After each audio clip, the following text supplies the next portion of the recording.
A massive scoring drought cost Oklahoma a game on Saturday, and it could potentially cost the Sooners even more down the road. What's going on, everybody? I'm Matt Hofeld, CrimsonandCreamMachine.com. Oklahoma loses 52-50 to the Kansas State Wildcats Saturday afternoon in Norman. The big story here is in this game, the end of the first half and the beginning of the second half, where the Sooners went almost 11 minutes without scoring a basket. Although they played great defense themselves, scoring just wasn't there on the other end, thanks in part to a very good defensive performance by the Wildcats, and then the basket having a lid over it at other times. How far would that hurt Oklahoma? Well, it drops them this week in our Big 12 power rankings, and maybe a little bit of controversy there coming up. Even though Kansas did lose at home against Oklahoma State, I'm still going to place them number one in the Big 12 because, let's face it, they are still the best team within the conference. I've got Kansas State at number 2. I said last week that Oklahoma and Kansas State would be playing for that number 2 spot within the conference. Wildcats win that Saturday 52-50. They're number 2 within the conference. Now here's where it gets a little bit tricky. You've got Oklahoma State, Baylor, Oklahoma, and Iowa State all tied within the conference at 5-3. How do we rank those guys? Well, first of all, you got to go by process of elimination. Baylor has lost to Oklahoma and Iowa State, so they're going to be at the bottom of that pack. Now here's where I'm going to get some hate mail. I've got Oklahoma State at number 3. I know that just caused some of you to fall off your couch or maybe others to throw things. Looking at you, Jordan Esco. Here's the deal, though. If you look at their resume of that group, Oklahoma State has the best win out of all of them with their win Saturday in Lawrence.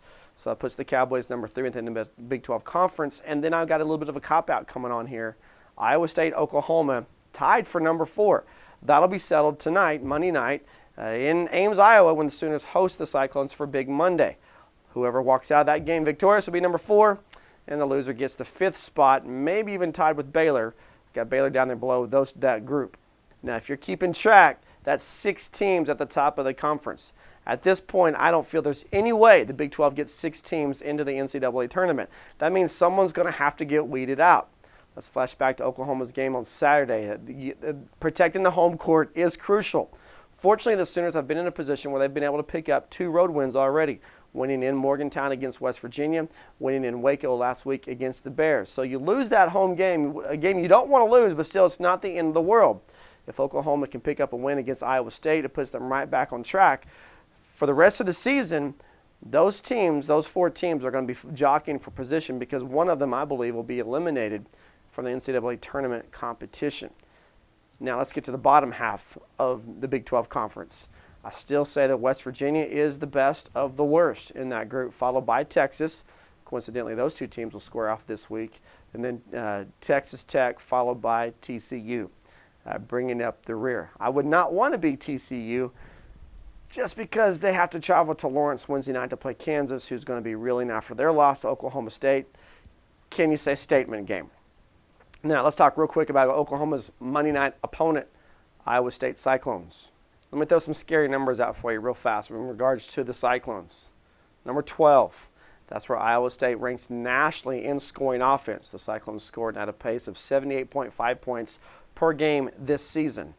Number 14, that's where Iowa State ranks in assists. Cyclones are dishing out over 16 assists per game on the season. And then number 15, that's where Iowa State ranks nationally in rebounding. Check this out. Iowa State grabbing over 40 boards a game. Oklahoma certainly has their work cut out for them playing on the road against a team that is dangerous. It all starts down low for Oklahoma. Romero Osby, Ahmad Mbai, Andrew Fitzgerald, whoever's in there, they're going to have to battle and battle and battle to get those boards. On the other hand, Oklahoma cannot afford ever to have another scoring drought like they did on Saturday against Kansas State. Hopefully they got that out of their system and it's done for the year. Make sure you check us out tonight during the game for our live game thread.